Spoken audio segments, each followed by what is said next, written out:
This is Duke University.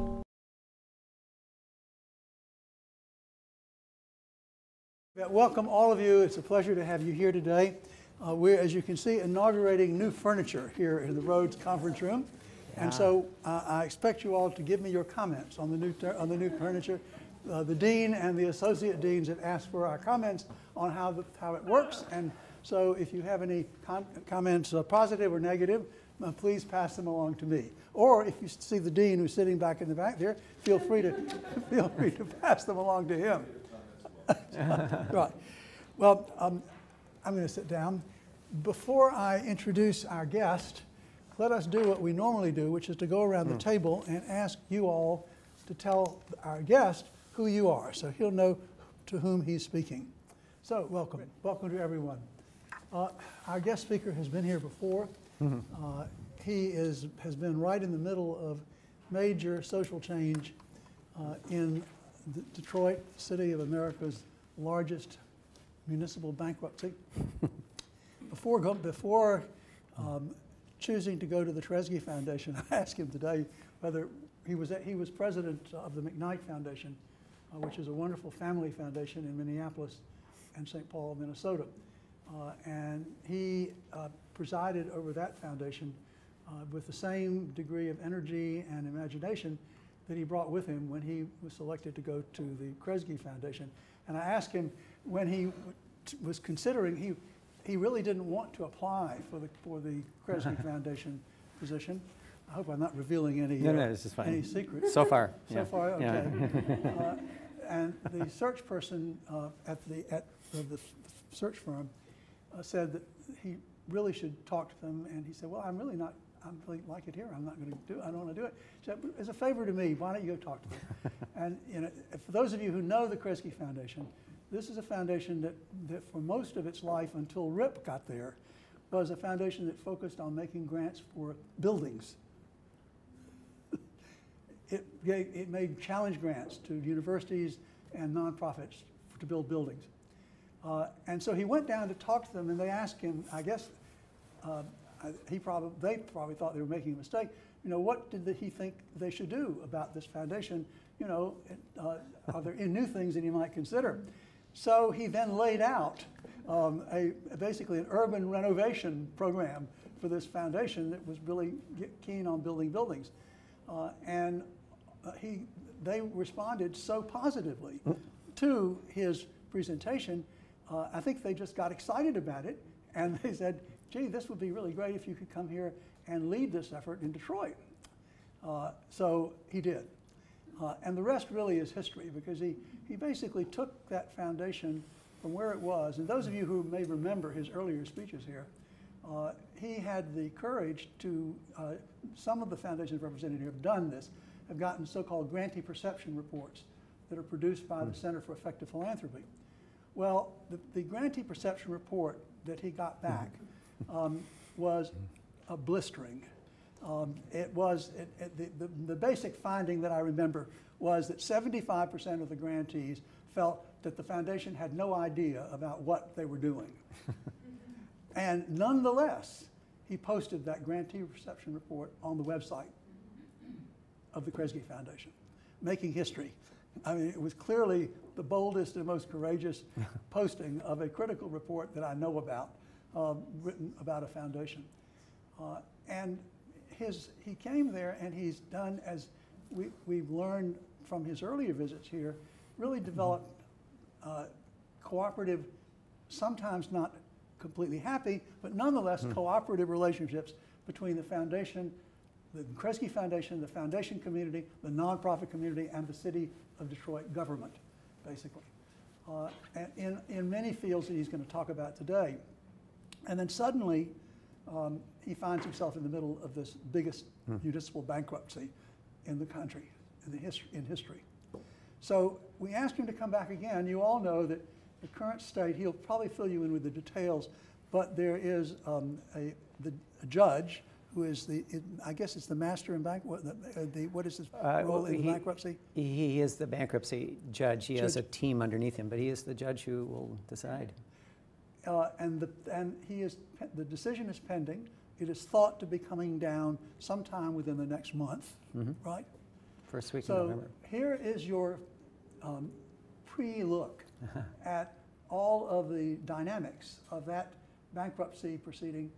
It has been an extraordinary thing what has happened, in large part thanks to Rip's leadership and the leadership of 3 or 4 other major national foundations that I think for the first time in history came together and put together an extraordinary package of support to help the city deal with this problem.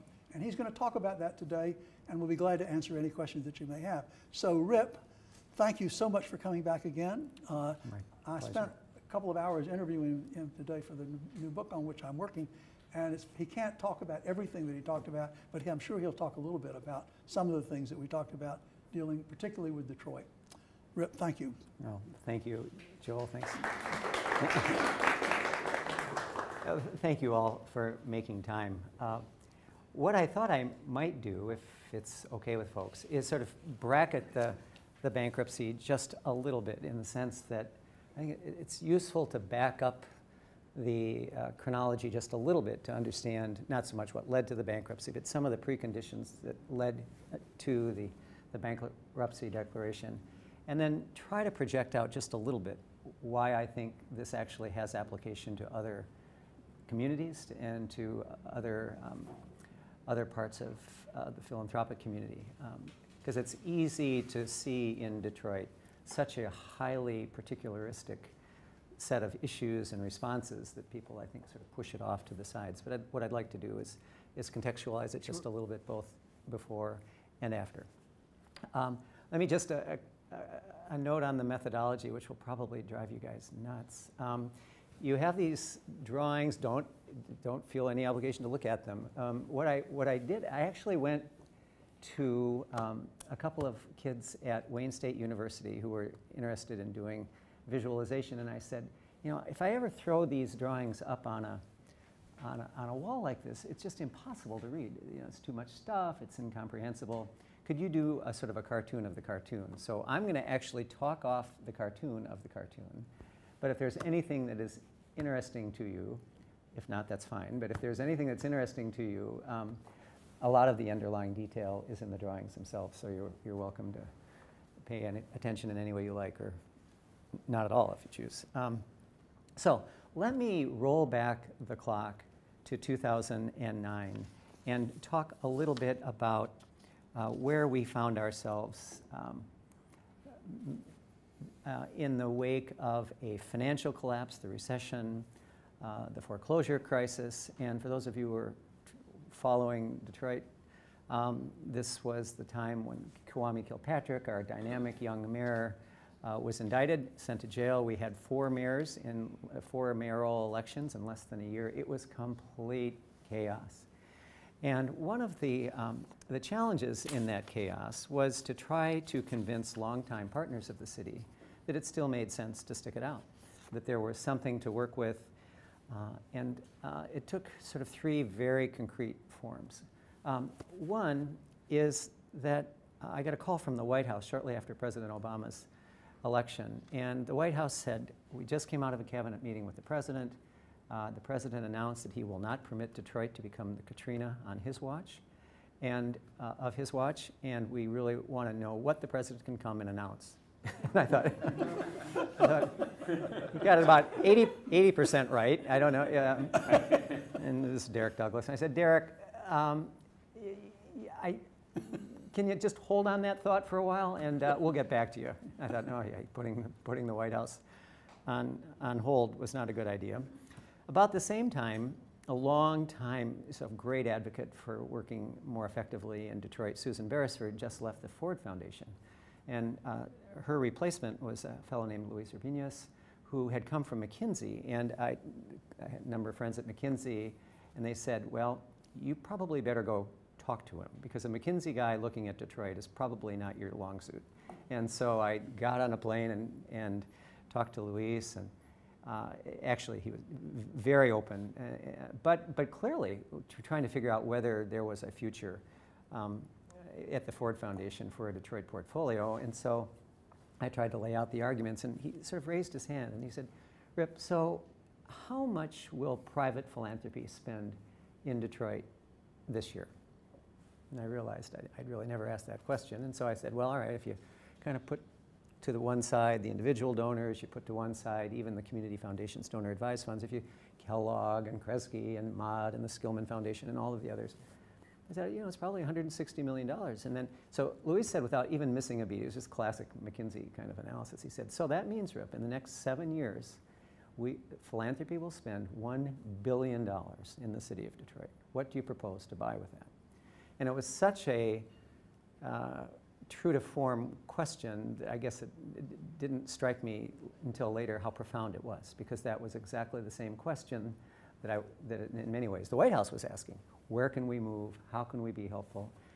And the third sort of leg of the stool was my own board was concerned. I mean, you could imagine. I mean, the city with all of the problems you've read about and know about, compounded by the recession, by the foreclosure, by this political collapse, was saying to me, you know, what is your end game here? I mean, how do you justify a national foundation, 80% of whose monies go to other places than Detroit? Only 20% of our money goes into Detroit. How do you justify working there? Well, couldn't you pick somewhere easy to work, like Newark? You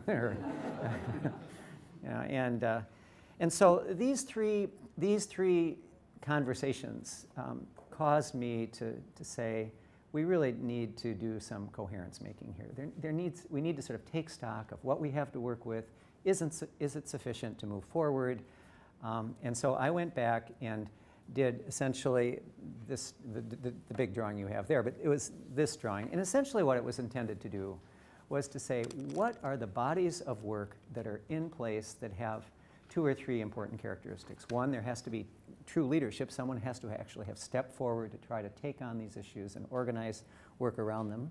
Second, real capital had to be applied. I mean, it couldn't just be someone's sort of broad aspiration.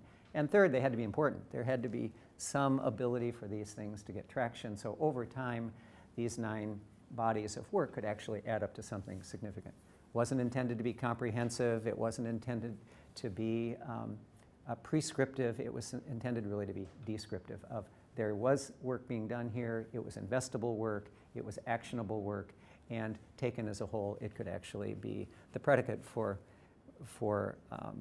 work going forward. I'm not going to step through the columns.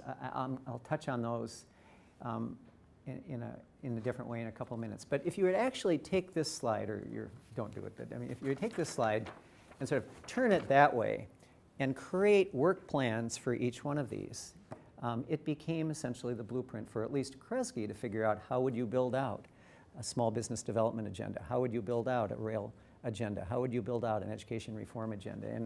And to make a very long story short, from 2009 to 2013 or 14 when the bankruptcy was declared, that was the work of philanthropy in Detroit. We were fortunate in that this became sort of the roadmap for philanthropy. It wasn't intended that way. It was really intended largely for my board and for my own peace of mind. But slowly, that top drawing you have with the modules and all the colors and the clouds became something of a way for people to sort of find their way into the work. So some people were doing education, others were focusing on entrepreneurial work, others were focused on transportation reform.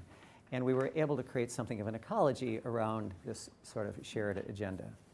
So when you fast forward then to 2013, you had a couple of things going for Detroit. And a couple things that weren't going so well for Detroit. The things that were going for Detroit was, I think, this body of activity that I just described, as well as a community with extraordinary resources. This is obviously just a cartoon version of this, but there is an enormous amount to work with. With all of its population decline, Detroit is still larger than Minneapolis and St. Paul combined, where I came from. It is a community with a deep and rich tradition in so many dimensions, from the birth of the African American middle class for all practical purposes, to deep cultural heritage, to all of the sort of the innovation edginess that occurred from the 1910, 1920 era coming out of the autos. And so on one hand, you had a place that I think was worth the candle. I think a lot of people just felt that in the wake of all of this collapse, it just wasn't worth the candle. But the combination of the people, the place, the infrastructure, as well as these bodies of work suggested to me that, that there really was something to be worked on. And as I say, for these 3 or 4 or 5 years, we really put together what in many ways became sort of the scaffolding, and I'll talk more about that, for what would come out on the other side. But is it worth talking right at this point or at some point about the work that you were already doing? Because I remember some of this and some of the, particularly the light rail yes. corridor, that kind of thing was already underway. So this wasn't something that had to be done, on a blank slate. I mean, yep. there yep. were things that you all were already doing. Yeah, and I will circle back to that if you okay. don't mind. But I think that's it's a really good directional point, because each one of these 9 bodies of work was going on. Some were more formed than others, but I'll circle back. Okay. In this period from 2009 to 2013, all of this was in motion. And you're right, we had to invent a couple of things, but not too much. But in 2013, the finances of the city were just so dire that Governor Snyder did what Governor Granholm was unwilling to do. And I love Jennifer Granholm. She was a wonderful governor in many ways, but she could never quite pull the trigger on recognizing that it was just not going to be possible to put the books in balance in Detroit. The obligations were too big, and I'll talk in a moment about that. Governor Snyder, to his credit, I don't mean to be partisan in any way about this, Governor Snyder, to his enormous credit, pulled the trigger. And he said, there is no way this city can come out of this in one piece. And if it doesn't, the financial creditors will destroy the city. And so he appointed a guy named Kevin Orr as the emergency finance manager with essentially superpowers.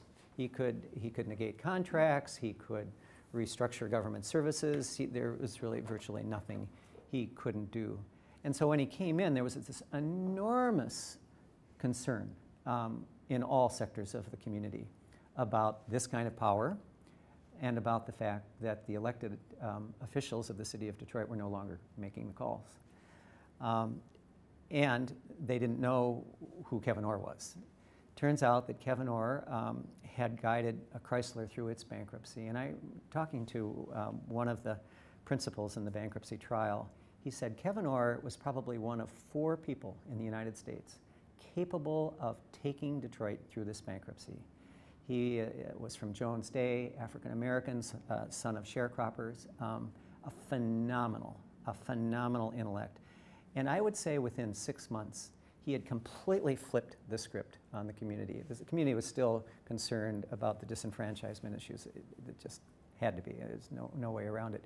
But as someone who began to become an advocate for the city and who was clearly trying to position the city for the reemergence from bankruptcy rather than for the stripping of its assets, it's a remarkable story. We can talk more about that. But Kevin, I think, is a real hero in this. And as Joel mentioned, all of this will culminate the first week in November. The bankruptcy was begun 18 months ago. For those of you tracking other bankruptcies, it takes 3 years, 4 years, 6 years, 7 years. Some people are in their 3rd bankruptcy. We will move through this in 18 months, and I'll describe how that works. So let me turn to the bankruptcy, and with that sort of caveat, and I will come back, Joel, to the pieces that are the building blocks. And I want to make essentially 3 points. One is that the bankruptcy actually is in 3 parts. Most people think of it as the pensions and long-term debt obligations and healthcare obligations. That's a big piece of it, but there are other parts to it. Second, that in each of those 3 parts of the bankruptcy, it has been a sort of a shared responsibility among the different sectors, the private sector, the nonprofit sector, the public, private, philanthropic sector, to help work through the complex issues that are involved in each of these pieces, and I'll explain in a moment. And third, and why I think it has relevance to other communities, is I think that in each of the 3 aspects of the bankruptcy, there has been a level of innovation that has been necessitated by the direness of the circumstance. And you have gotten true municipal innovation coming out of this bankruptcy. It is really extraordinary. It's not just sort of wiping debt off the books and hoping that you'll you'll remain standing. It is, I think, a far more far-reaching sort of issues. So let me walk through the three pieces very quickly. Let's see where, I can't see where I am. There we go. So the first piece is the adjustment of the long-term debt. And the long-term debt, which was estimated variously between 18 and $21 billion, was really the driver of Governor Snyder's decision. There was just no way that the underfunding of the pensions and everything else could get worked out in the normal course. So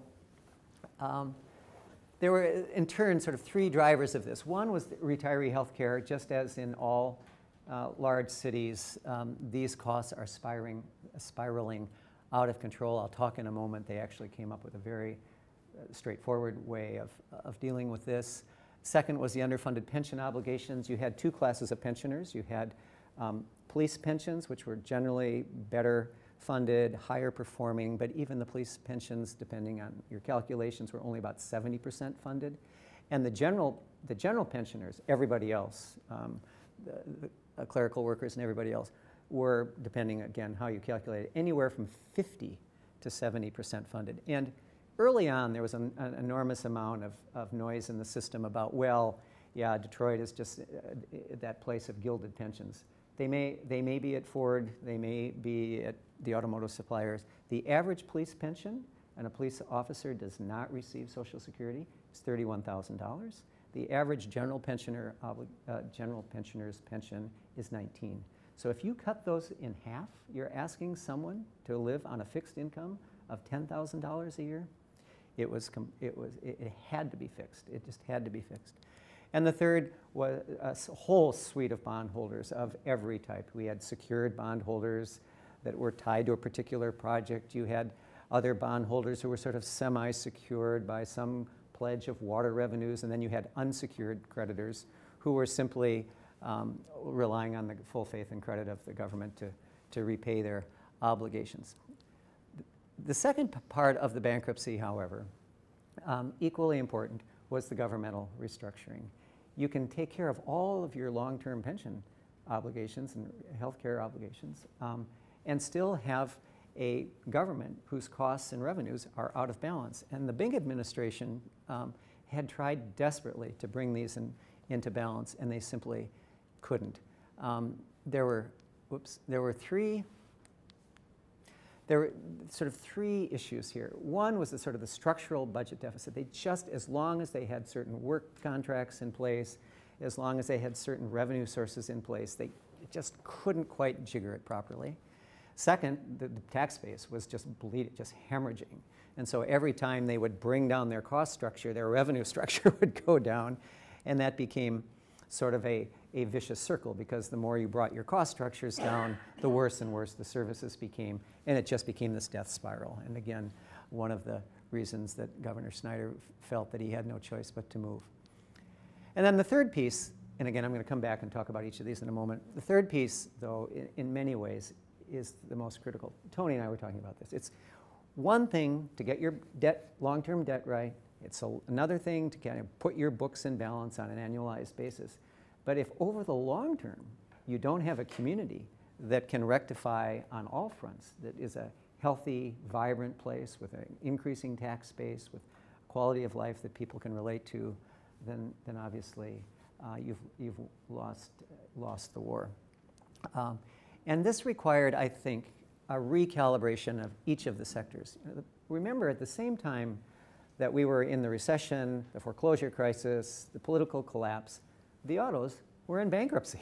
I mean, they were in a bunker. We didn't see General Motors or Chrysler or Ford anywhere for 4 years. No corporate giving, nothing.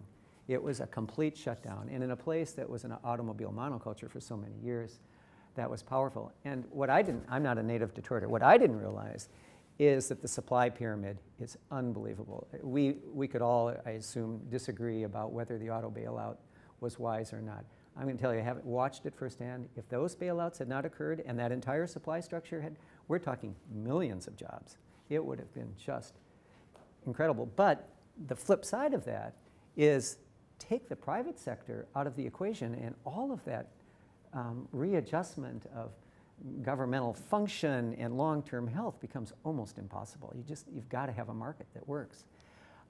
Similarly, you've got to get the public sector back into working order. You can't, over the long term, proceed without a responsible and responsive public sector.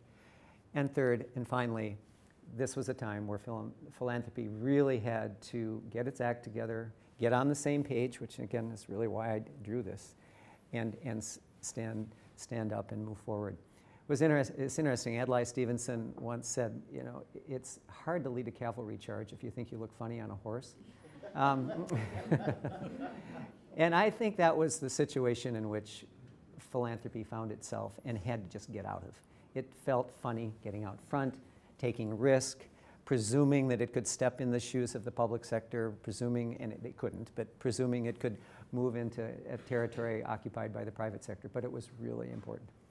So those are the three pieces. Let me then move a little bit more quickly through the three pieces, and then I'll get to some of Joel's more specific examples. So the first piece was the adjustment of long-term debt. Joel referred to the grand bargain. And I want to talk just a little bit about this, not to take you through the minutia of bankruptcy restructuring, but actually I think this is a very interesting process. Here again are the recapitulation of the sources of the debt. You have the retiree health care. That essentially was solved by the Affordable Care Act. Essentially exchanges and being able to flip the public employees over into a different system. It's 10 times more complicated than that, but this was actually a path of very little resistance. The employees were fine with it, the retirees were fine with it. It actually worked out well. The unfunded pension obligations, I'm going to turn to in just a second, and the unsecured and secured creditors became the subject of a set of very complicated mediations that occurred over the course of the year. Judge Rhodes, the bankruptcy judge, was just about to retire from the bench. He is an extraordinarily able jurist, one of the handful of probably best in the country. He's done a number of things that will be case studies for people interested in bankruptcy law. One thing he did was to take his boss, the chief judge of the Federal District Court in the Eastern District of Michigan, a guy named Jerry Rosen, and he appointed Jerry Rosen to be the chief mediator to report to him. And so Chief Judge Rosen, who has been on the bench a long time, then went out and got probably 8 or 10 of the smartest jurists in the country to essentially help him both negotiate and brief every possible issue in the bankruptcy trial. And I'll walk through some of them, not too many of them. I don't want to go too far. But long story short, this process of mediation slowly picked off creditor by creditor by creditor until a week and a half ago we finally got the final creditor to sign off on an agreement. And it's been a combination of giving them some public assets, some parking garages, some contaminated waterfront. That's what they deserved. And again, I'm happy to answer any questions about the details. But essentially, a combination of that, and as well as a bond that Kevin Orr has arranged, about a $1.2 billion bond secured by a bunch of city revenues spread across the creditor base. But I want to zoom in on the pension obligation, because at the end of the day, this was the linchpin to the bankruptcy. You could solve these other things, but if you didn't solve the pension issue, the entire bankruptcy would fail. And let me show you why. 2 reasons. The first is that the Michigan Constitution, as many state constitutions, protects pensions as inviolate. You cannot compromise a pension until you hit a bankruptcy. And when you hit a bankruptcy, there's this very interesting question of which law controls. Judge Rosen and Judge Rhodes, I think, although he never issued an opinion. Well, yes, he did. Yes, he did. Sorry. Both Judge Rhodes and Judge Rosen believed that state constitutional protections were preempted by federal bankruptcy law. That would have been litigated for a decade. There is no way that the state of California or anybody else would ever have let that stand. And so unless you figured out some way not to impair the pensions to a degree that the pensioners resisted, you were going to destroy the bankruptcy, because you could have a final plan of adjustment in the bankruptcy, and this would be in court, and it would be stayed for literally a decade, and Detroit would have been in limbo. The second piece, though, is that the pensioners were, as were the creditors, eager to grab any city asset they could grab. There actually weren't that many to grab. There was this contaminated waterfront property, and there were parking structures. But as you probably have read, the big one was the Institute of Art. The city of Detroit actually is the owner of the Detroit Institute of Art. And there were a whole series of conversations about whether the art was held in public trust. The state attorney general concluded that it was. This was not reachable by the creditors, but the creditors believed that it was. It was a city asset, and it ought to be in play. So the question was almost like the constitutional protection. If you don't resolve that and the creditors start stripping away pieces of art, you're going to have Kresge and everybody else who has donated tens of millions of dollars over the years to a public trust, essentially, the Detroit Institute, in court. Again, it would have tied this thing up forever. And so this was a recipe for a complete paralysis. So I got a call from Judge Rosen. This is the chief mediator. And Judge Rosen and I are old tennis doubles partners. And I hadn't seen Judge Rosen for many, many years. And when I came back to Detroit, called, we got together. But he called me in the middle of the bankruptcy. He said, Rip, you know, we should get our families together and have dinner. And I thought, okay, that's nice. So I go blissfully, naively, stupidly over to Judge Rosen's home, and about 30 seconds into the conversation, he said, Rip, I have this idea. He said, what would happen if we created an art trust that would be where you would aggregate enough money to essentially buy the collection of the Detroit Institute and transfer it to a nonprofit? We'd buy it from Kevin Orr, because Kevin owns the art now. Transfer it into a nonprofit that would be immune from any city invasion. And we would use the proceeds, or would then use the proceeds to channel over to the pensioners enough money to buffer the impact on their pension reductions. And I said, well, that's interesting. How much would that cost? And he said, oh, I don't know, 800 million. He said, would you guys be willing to do that? And you said, sure. I actually did laugh. I said, Judge, really? That's a big amount of money. Especially over dinner. And he said, well, would you think about it? And I said, of course I'll think about it. He said, in a more serious vein, he said, Rip, this is the only way. He said, there may be other ways, but unless, again, we solve these two problems, I can't do anything in the bankruptcy. We're just stuck, and it will destroy Detroit. So I said I'd think about it, and Kresge is the largest funder located in Detroit, so he was clearly looking to us to take the lead.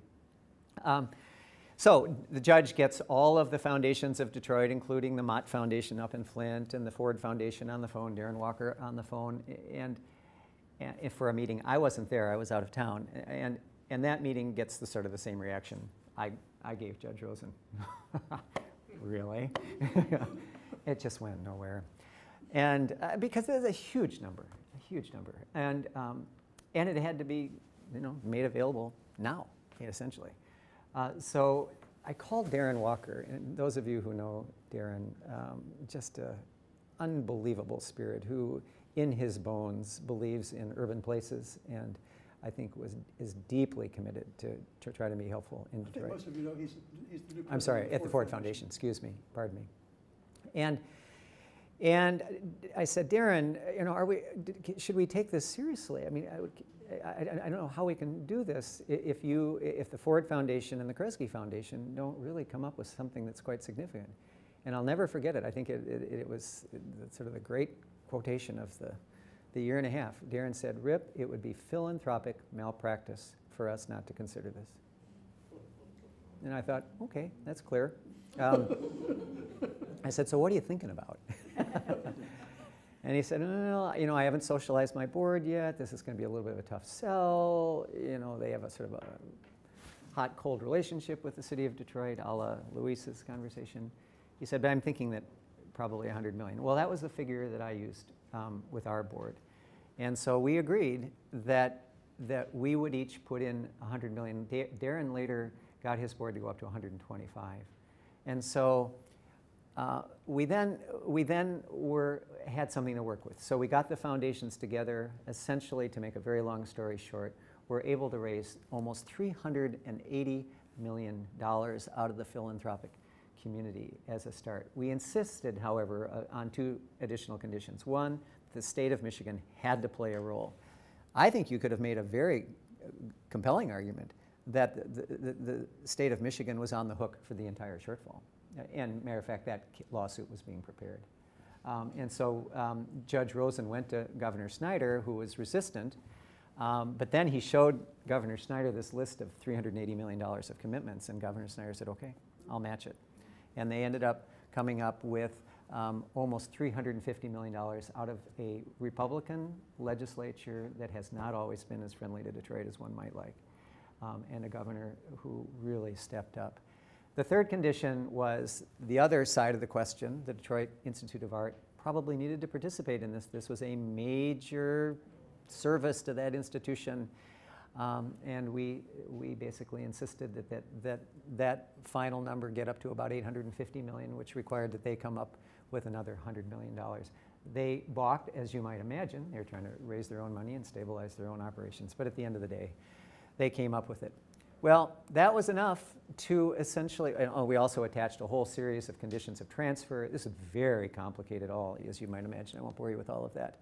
But essentially, we were able to take the police and fire pensions up to 100% of funding. They are whole.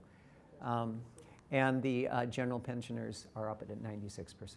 So both of the pension classes approved and it essentially enabled us to develop, enabled Kevin Ord to develop a plan of adjustment that took all of these other negotiated pieces, took this grand bargain, and ultimately let the creditors react to it. That's why picking them off one by one was so important, to sort of minimize the possibility of collateral attack.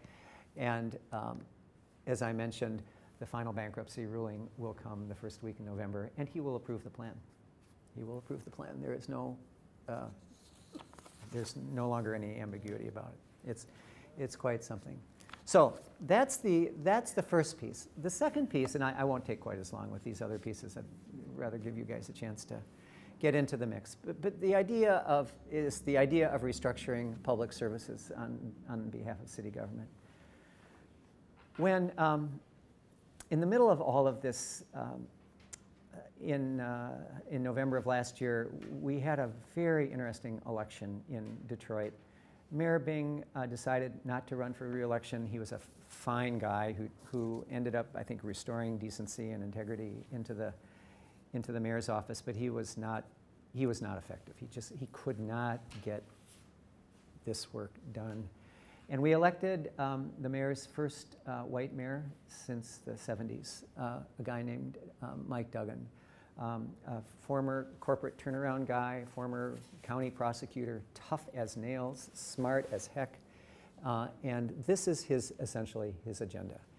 These are 7 pieces of work that he believes have to be done, and I want to just suggest that on one hand, Duggan deserves enormous credit for sort of elevating the basic building blocks of a community restructuring agenda.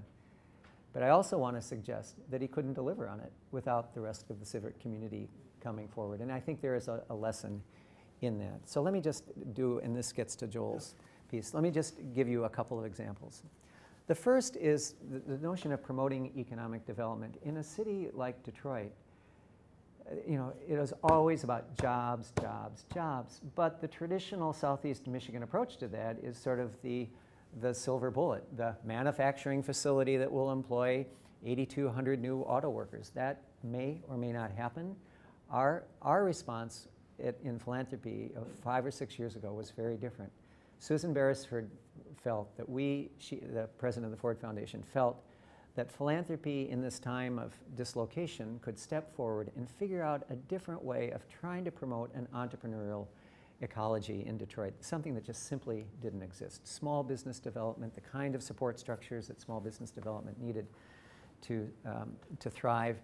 And we created a $100 million fund. Ford put in 25 million, Kresge 25, and Kellogg Foundation 25, and others the balance. And we created a 10 foundation consortium called the New Economy Initiative that went to work trying to create, not so much create particular investments in particular industries or groups, but creating the kind of back office support that they needed, the kind of real estate they needed, the kind of mentoring and early angel fund kind of support they needed.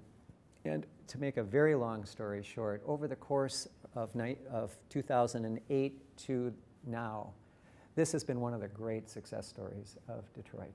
There have been created, I think the last count through the New Economy Initiative, 700 new small businesses. Some haven't succeeded, many have, some have grown, some haven't. But there is an entrepreneurial energy sort of abreast in Detroit that, when coupled with Dan Gilbert, I don't know if you guys have you all have had a chance to read, but the head of Quicken Loans a number of years ago moved his headquarters from Detroit, from Livonia, which is a Detroit suburb, into downtown.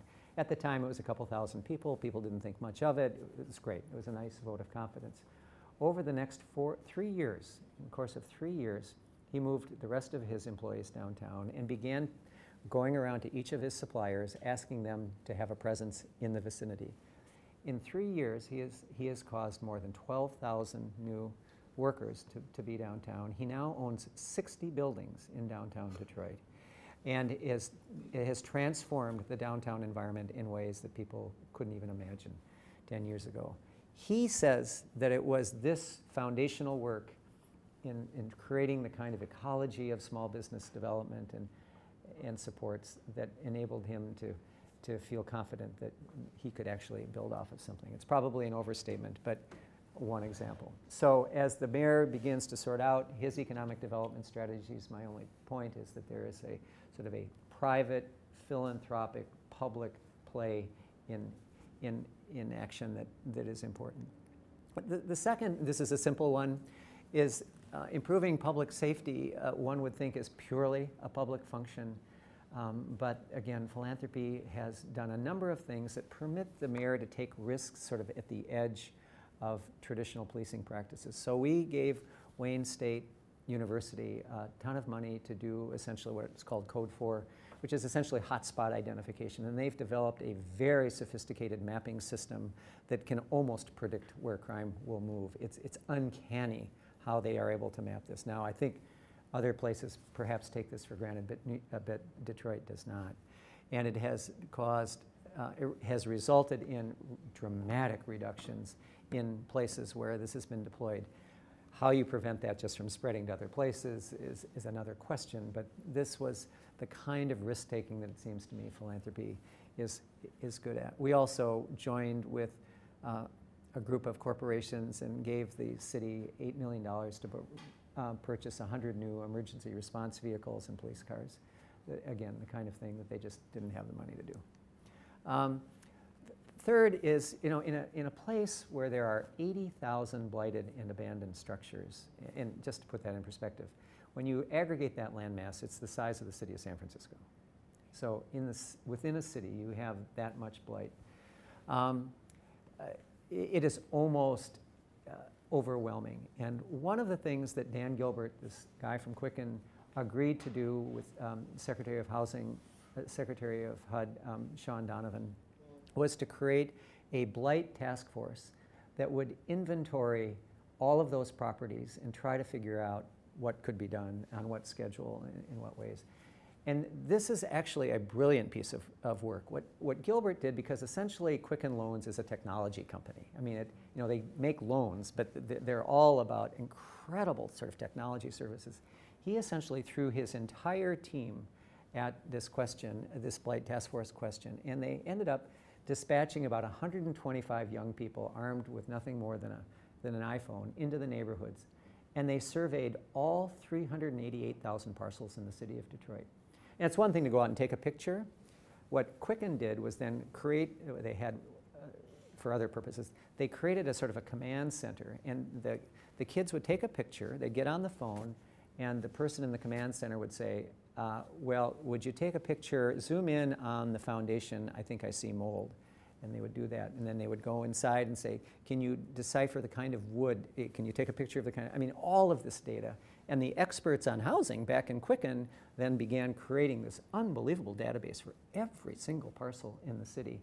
And then they were able to go get tax records, foreclosure records, domestic violence records, and we now have 17 different data systems for every single parcel in the city. And what that permits you to do is to figure out which properties need to be torn down, which could be rehabilitated, which could be deconstructed and recycled, and which are fine. And then you can nest that within sort of a broader planning process and figure out how to sequence. Where do you move first if there are schools adjacent? Where do you move second if it's along a transit corridor? I mean, what's the strategy? It is an extraordinary body of work, actually. And the fourth and the final one, and this is what Joel was referring to, was that about 7 years, right after I came to Detroit 7 or 8 years ago, I got a call from one of my board members saying, would be willing to have lunch with a guy named Roger Penske? Okay, I've seen Penske trucks. Yeah, Roger is a race car driver, wonderful, wonderful human being. Many years ago, when the city of Detroit hosted the Super Bowl, people were concerned that the Super Bowl coming to a place that was not looking so good would be a public relations disaster. Roger took it over, ran it like a charm, and he was now looking for something new to do, a new challenge. And so my board member thought, well, he should talk to me. Well, I didn't really know who Roger was. If I had known who Roger was, I would never have did what I did, which was to give him advice. It was just ridiculous in retrospect. But he said, so what would you do, Rip? And I said, well, I'm new to town, but I drive up and down Woodward Avenue, this major arterial. It's 8 lanes wide. It's completely overbuilt. I would put rail. I would just run rail up and down the corridor and use that to sort of build out a regional transportation system. You can connect to bus rapid transit. You can connect to Ann Arbor through the Amtrak line that goes there. You can connect up to the job centers in the north through the existing Amtrak. And to Roger's credit, he took it very seriously. And about 2 or 3 months later, I was invited to a meeting, and Roger and a group of others, civic leaders, had undertaken an engineering study to see whether you could do it. I mean, in all sorts of different ways. And they had concluded that you could. The problem was the price tag. These price tag problems kind of haunt us. It was $100 million again, as a big amount of money. But when you think about it, to create a light rail system that would run from the river into the midtown section of the area, it's not so bad. I mean, but there was no right-of-way problems. It was all public right-of-way. It was all state highway. Shouldn't be a problem. More on that later. So Roger turned to me and he said, so Rip, if Kresge were to put in the first $35 million, I'll commit to raising the rest through naming rights, clever leasing arrangements of the cars, whatever it would take. And I had one of those sort of moments of truth. I thought, it's sort of a crazy idea, right? Municipalities build light rail systems. Foundations don't build light rail systems. But the audacity of the aspiration seemed to justify the risk. Besides, it was your idea. Yeah. Details. And he knew it. Roger is the kindest, most gentle man, but he also didn't become the state's richest man by mistake. And he knew exactly what he was doing. But you're actually right. It made sense. And so I said yes. I had to kind of go back and convince my board that that was a good idea. But in fairness, after conversations about the sort of the unusualness of having philanthropy move into this space, it became clear that this would become catalytic in any number of ways. It would begin to connect the institutions all up and down the avenue. For the first time, a nurse living in downtown could hop a train without having to own a car and get to her job at the medical center. Again, you could begin the build out of a regional system. It just seemed to me that the leverage was enormous. And most importantly, when we began, there's something called the New Starts program, which is the federal support for transit. And I was told that on a list of 520 cities in the United States of prioritization for New Starts, Detroit was 520. And by getting something, because we had no transit to build on, by getting something in the ground, getting something going, we all of a sudden would open up the possibility of getting federal support that could indeed help us build out the larger regional system that would connect people to jobs and to opportunity centers and draw people into the community and the rest. So over the next number of years, we created a private partnership called the M1 rail line and began going about the work of trying to map it out in terms of the engineering complexity and the cost complexity and the governance complexity and who would we hand it off to, because we didn't, the private sector didn't want to run a rail line, so we, very complicated. And you end up with your own railroad now. Yeah, we now own a railroad, but again, very long story, but all of the pieces ended up coming together. We were able to work with Secretary Ray LaHood, who ended up being a huge champion, the Secretary of Transportation, for this project. It was the first time a rail line had ever been privately planned and financed. We had all sorts of delays, we had all sorts of engineering complexity, but at the end of the day, we were able to raise $175 million from various sources and get a couple of the Tiger grants from the feds, and we broke ground a couple of months ago, and we'll have the first riders in about a year and a half. So if I remember correctly, there was a bump in the road with the city, right? There was, yeah. Several bumps in the road. There were several bumps in the road. Just very, very quickly, I woke up one morning to a headline in the Detroit newspaper saying, Governor, Mayor, Secretary of Transportation announce that light rail is not a possibility and that they'll essentially going to do buses on Woodward. And the short version is that the state had committed to essentially bonding that would permit us to go from Midtown all the way to the city limits. We had always said we just want to take it to the Midtown area because that's where the deep connections are into the rest of the system. But they, understandably, and we certainly supported this, wanted to take it out to the city limits in the hopes that it would keep going up this 32-mile avenue well into the suburbs. Well, it turned out that Ray LaHood had come to town, essentially, and had been told by the city that they didn't really have the authority to bond that they had represented, and he was just furious. He was just livid, as you might imagine. Called the governor, and they just said, all right, we're pulling the plug on this. So we had a huge meeting.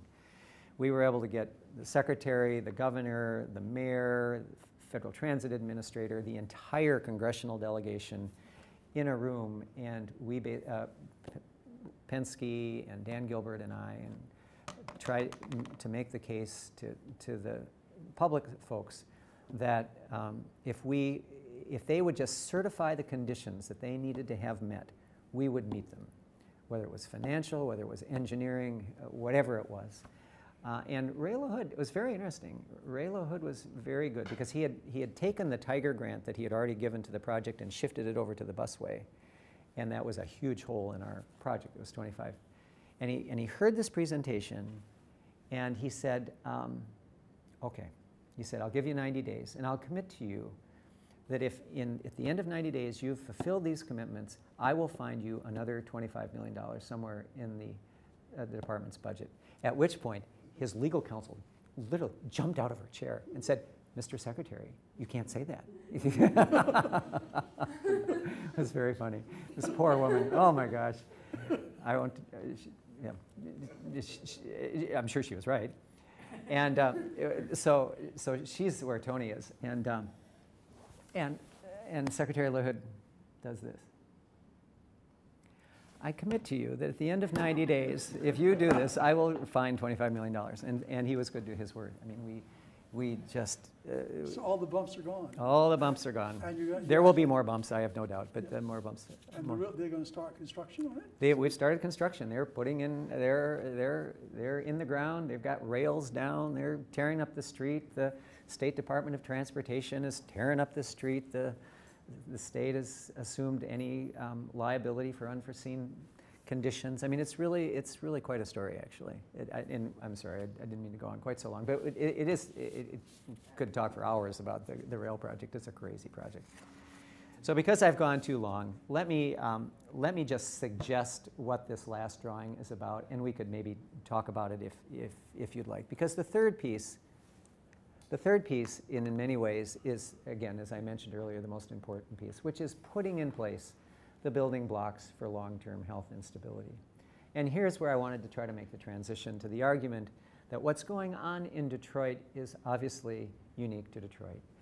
But it also has implicated the role of the private sector, the role of the civic community, and the role of philanthropy in a way that I think does have application to other places. And these are 6 roles that I believe foundations have played in Detroit and will play into the future. And sorry, I don't mean this quite in such a self-serving way, but I was asked to testify in the federal bankruptcy before Judge Rhodes. And I was asked to testify to, not to the grand bargain. I mean, they grilled me on the grand bargain, but essentially because what evidently is keeping Judge Rhodes up at night, Tony, you're correct to point out, is this. He can make the long-term debt obligations work. He can restructure. He can be confident that the restructuring will occur, but he's not confident that over the long term, Detroit can sustain the work. And so they called me as sort of the witness to try to provide some sense that some of this was possible. And the drawing you actually have is a federal bankruptcy exhibit. Isn't that wild? Yeah. The first time I think a cartoon has ever been entered into evidence. Tell how it happened. Tell them when you presented it to the lawyers, right? Oh, yeah, no, the Jones Day lawyers for the city who were calling me as a witness. Yeah, it's the one that sort of looks like that. It's big yellow. The back of our, yeah. They were sort of intrigued by it, and they asked the creditor counsel if they could introduce this to evidence. I think the creditors counsel just had no idea what it was, and they said sure. But we ended up walking through each one of these functions, and I have examples for each, and we can talk about them, but let me not talk about it, other than just to broadly describe what I mean. So the notion of helping set the long-term vision and broadening the civic alliance speaks to philanthropy's role to be able to sort of step back and take the larger view. The example I use here is something called the Detroit Future City Plan, which was a 4-year process by which we blended high-level technical expertise and a very robust community engagement process to create a plan for the future use of the city's land, how you can reinforce areas of strength, and how you can convert blighted and underutilized land onto the positive side of the ledger, and how you might sequence that, how you can use economic development tools, natural resource reclamation tools, transit tools, a very complicated affair, but this is simply and there's a huge story behind this, again, we can talk about, but essentially this was something the city was simply not willing to do and could not do. And so we did this outside of city government, and it is held essentially by a community advisory body and administered by a project management team that Ford and Kresge in particular have underwritten to make sure that both elements of the sort of the technical analysis of the conditions of the land as well as the citizen engagement continue. The second role is contributing to the long-term civic talent base. One of the things that I think has been very difficult for Detroit is that these are such difficult challenges on all fronts that you need both existing residents, people who have left the city to come back, and new energy to come back, all into sort of this cauldron of innovation and possibility. And so we've done a number of programs that try to encourage particularly young people who are skilled in economic development, community development, architecture planning to come to the city or stay in the city to work on the most difficult issues of the community. Again, talk more about this. The third is providing high-risk early-stage capital. In many ways, the New Economy Initiative I described is a good example of that, creating the kind of capital infrastructure you need, aggregation you need to create the kind of entrepreneurial ecology that will endure. But we've also created something called the Woodward Corridor Investment Fund, where we were able to put the high-risk money on the table and draw in 2 or 3 corporate lenders who had never worked in Detroit, MetLife and Prudential, into Detroit, and to underwrite small loans that will permit sort of one-stop capital shopping for projects that are in the pipeline but just would otherwise have to go get 17, 18 different sources of money. It's just too difficult. And there are other examples. The fourth is serving as a guarantor of value for private markets. It's one thing in the third function of sort of stripping away risk to sort of identify a set of transactions you want to have occur and hope that your risk capital helps them occur. This is really investing in the commons. This is investing in the public infrastructure that over the long term give the private markets a sense that this is worth investing in. And when I had that initial conversation I mentioned with Dan Gilbert about why he would bring his people downtown, he said, well, one was the entrepreneurial energy already at work, that they really felt that the kinds of structures in place were having an effect. He said, but 2, these are young people who want to be able to hop a rail line, who want to be able to get to the river and enjoy the natural amenity, who want to have an active arts and culture scene. I mean, quality of life is important to young people. And that's the kind of investment that Kresge has done. Before I arrived, I wish I could take credit for it. I can't. Kresge put the first $50 million on the table to reclaim Detroit's waterfront. It was the classic neglected urban waterfront. It was just horrible. And Kresge's first $50 million then led to almost $350 million of additional money that has opened up the riverfront in a spectacular way. It's one of the nation's most beautiful waterfronts. Canada sits right on the other side of the Detroit River. It's quite extraordinary. Fifth is functioning as a seller. Can I bore you? This will be the last story, I promise. Let me just tell you one last story, because I think what this is trying to suggest is that an institution like Kresge has both a foot in the locality and a foot in the national realm. And as a result, I think we can often help almost serve as a Sherpa to people who want to come into Detroit and figure out how to be most helpful. You can identify problems. I mean, we can't be the ultimate arbiter of whether people come or go, but I think we can be helpful. And I think for the Ford Foundation particularly, it's been very helpful to know that they can come and have sort of a truth tester on the ground, so that they were going to do something a couple of years ago that would have just been disastrous to their reputation. They had no idea what the backstory was. How could you? But this example is that a year ago, Gene Sperling, the chief economic advisor to the president, called and said, as you guys enter bankruptcy, we can't forgive your bonds. We can't take an appropriation bill to the Congress. We just can't do that. But there's a lot of discretion in the federal budget. Would you be willing to help us identify what Detroit most needs and how that might match up against federal resources?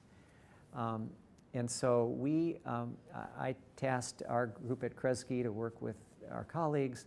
We developed a series of white papers around housing, around transportation, about public safety, around civic capacity, 6 or 7 areas. And then we all, about 10 of us, went to the White House, met with not just Gene, but with 8 different cabinet secretaries. It was quite extraordinary, actually. And we spent almost 3 hours going through that document, sort of identifying where the feds felt that they actually could free up some money or loosen regulatory requirements or do something. Then we all left. Gene then set up working groups, cross-departmental working groups on each one of these 5 areas. And about a month later called me and I said, we're ready. You know, we think we have about a $300 million package. The only problem is about $100 million of it needs to be your money, but the other $100 million is ours. And sure enough, they were able to come to Detroit and unveil a package that essentially put more money on the table for blight remediation, did a whole suite of activities around new police equipment, a series of moves around improving bus systems, buying new buses, putting money in for repairs. I mean, they found all of these little nooks and crannies in the federal government where they didn't have to take any new money. They just sort of reallocated money that was not being used or underutilized, and the secretary could rationalize moving it through. And so we had, you know, everyone from Eric Holder to Sean Donovan to Secretary Fox at this point of transportation. It was really extraordinary. And again, I don't think, I would not want to take credit for it, but I think having that intermediary bridging function that philanthropy can serve, because we weren't trying to sell them anything really specific, we were trying to sell them on an idea and an approach to working in Detroit, I think ends up becoming a really important role. And finally, and this is quick, because I think in many ways it's really easy to forget in all of this high strategic work that there is an essential role for philanthropy to simply be the steward of fragile ecologies. The arts and cultural ecology, we've spent millions and millions of dollars on just fellowships to artists, operating support to arts organizations, back office support to small and grassroots organizations that otherwise couldn't get it. Human services work. Obviously, in times like this, the safety net is just unbelievably torn, and there are very few places other than philanthropy that can step up. And Eastern Market is a shorthand for fresh food access. We've got a very robust sort of fresh food movement, everything from community farms to the largest public market in the United States. Those are just things that you need philanthropy for at the end of the day. It's not particularly strategic. It's just good, solid, basic philanthropy. It can be strategic. It can be strategic. So I'm really sorry to have talked for so long, but that's all. Yeah.